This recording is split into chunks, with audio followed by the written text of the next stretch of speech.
આજે જે મેં કાર્યક્રમ ગોઠવ્યો હતો અહીંયા ત્યાં આવવામાં આવેલા તમામ ડ્રાઈવર મિત્રોને ખૂબ ખૂબ આભાર.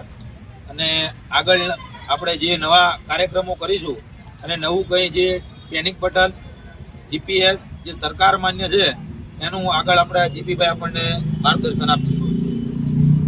દરેક ડ્રાઈવર મિત્રોનો આભાર. અમુક આવી ગયા છે અને અમુક ડ્રાઈવર મિત્રો કંઈક કામ સંજોગ અનુસાર આવી નહીં શક્યા, જેમને કોલ આવ્યા મેસેજ આવ્યા, એ બધાનો આભાર કે જેમને થોડો ટાઈમ કાઢ્યો.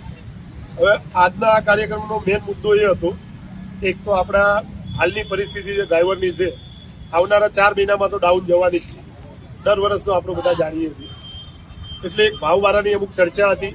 બીજા નંબરનો ટોપિક એ હતો કે હમણાંના રૂલ્સ ને રેગ્યુલેશન પ્રમાણે માર્ગદર્શિતામાં કે હમણાં વચ્ચે ન્યૂઝમાં બધાએ જોયું હશે, પેનિક બટન પ્લસ જીપીએસ સરકાર માન્ય, આ વિશેની ચર્ચા હતી કે જેની ગાઈડલાઇન્સ બધી રીતે તપાસ કરી કે હાલમાં આરટીઓ અધૂરી છે, તો એના માટે હાલમાં કોઈ એવો ડ્રાઈવર સક્ષમ નથી જે હાલ એટલો ખર્ચો કરી શકે, એના માટેની ચર્ચા હતી.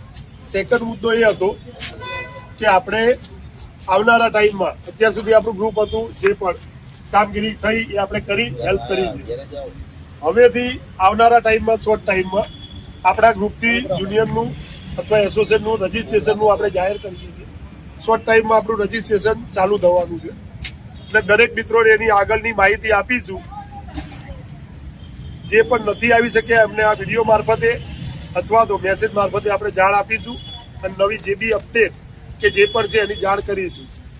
ચોથી વસ્તુ એ છે કે આવનારા શોર્ટ ટાઈમમાં અઠવાડિયામાં આપણા ગ્રુપમાં કે દરેક ગ્રુપમાં મેસેજ આવશે કે સરકારશ્રીને અમુક મુદ્દાઓ ઉપર આપણે આવેદન આપવાનું છે, તો એની અંદર જે પણ ભાઈઓની સહીની જરૂર પડશે અને જે આવી શકતા હોય એ જેમાં મને રિપ્લાય આપજો કે પરેશભાઈને કે આપણા બીજા 5-7 જે પણ એક્ટિવ મેમ્બર છે એમને રિપ્લાય આપીને પણ આવી શકતા હોય એના માટે, કારણ કે એક કીધે નહીં થાય, જરૂર છે તો એટલો ટાઈમ કાઢશો તો બધાનું હિત થશે.